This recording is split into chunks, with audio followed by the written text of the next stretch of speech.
नमस्कार, मैं हूं प्रियंका और आप देख रहे हैं राष्ट्रीय जगत विजन न्यूज।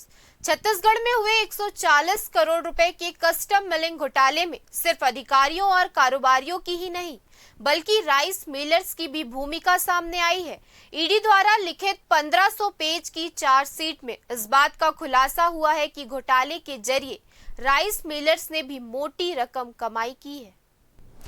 बता दें कि कस्टम मिलिंग घोटाले में अब तक 140 करोड़ रुपए की कथित अवैध वसूली की बात सामने आई है। ईडी की जांच में खुलासा हुआ है कि केवल अधिकारियों और कर्मचारियों ने ही मिलकर घोटाला नहीं किया, बल्कि राइस मिलर्स की भी मिलीभगत रही।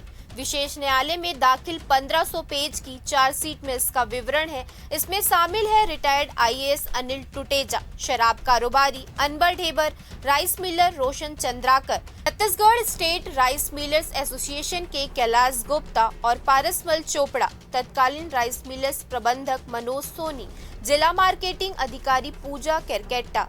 ईडी की चार्जशीट में कहा गया है कि तत्कालीन सरकार ने जानबूझकर कस्टम बिलिंग दरें बढ़ाई और राइस मिलर्स के माध्यम से 20 रुपए प्रति क्विंटल की दर से अवैध वसूली की गई।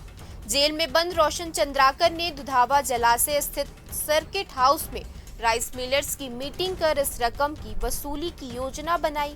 ईडी ने यह भी बताया कि छापे के बाद भी अनिल टुटेजा, अनबर ढेबर और रोशन चंद्राकर मिलकर वसूली करते रहे। फिलहाल इस खबर में इतना ही। देश प्रदेश की खबरों से अपडेटेड रहने के लिए हमारे चैनल को सब्सक्राइब करें और नए खबरों के नोटिफिकेशन के लिए बेल आइकॉन जरूर दबाएं। नमस्कार।